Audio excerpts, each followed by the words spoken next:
We close with a different look at ocean life, how a group of citizen scientists use a dolphin graveyard to uncover how the majestic mammals live. The NewsHour's Teresa Carey traveled to North Carolina to bring us tonight's edition of a NewsHour Shares.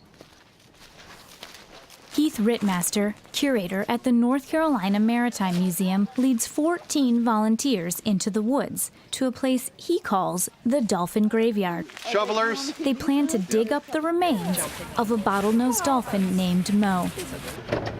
Rittmaster discovered Mo 3 decades ago during a photographic survey of dolphins in the wild. He takes photos of their dorsal fins. Each notch, scar, and blemish is a unique fingerprint that allows scientists to identify individual animals. Rittmaster has tracked dozens of dolphins this way.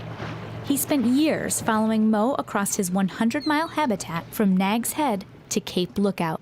This catalog contains one photo from every day that we had documented Mo from 1992 and ending before he died on February 27th, 2016.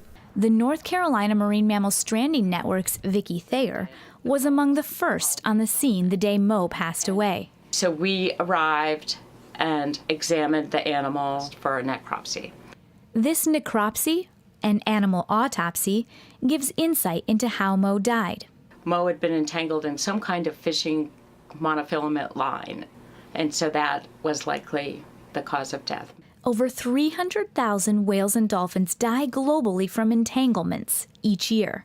Like this dolphin Rittmaster found in 2011. It wasn't until we prepared the skull that we could tell that the bone actually had grown around that fishing line that was killing it.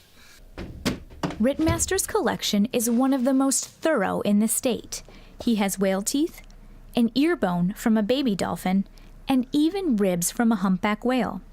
But his prized artifacts are reconstructed skeletons, many of which are one of a kind. Thayer gathers autopsy information on each beached animal, then helps Rittmaster bury them in his dolphin cemetery. Once 2 years pass, he assembles a crew of volunteers to exhume the skeleton. Look at that, there's the humerus. Exhuming Mo presents a rare opportunity for understanding the animal's entire life and death.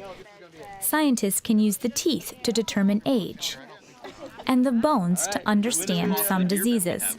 For older animals, you can see that the bones are fused together more, and so that kind of tells you a lot about the animal, what stage of life it was when it passed away.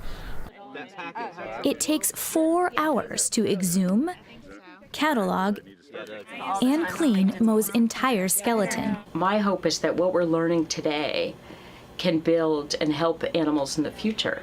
Even though it is a graveyard, there is an overall feeling of optimism. If it weren't for stranded animals, we wouldn't know very much about them at all.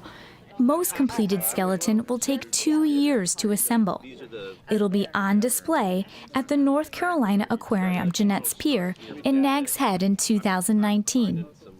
For the PBS NewsHour, I'm Teresa Carey in Beaufort, North Carolina.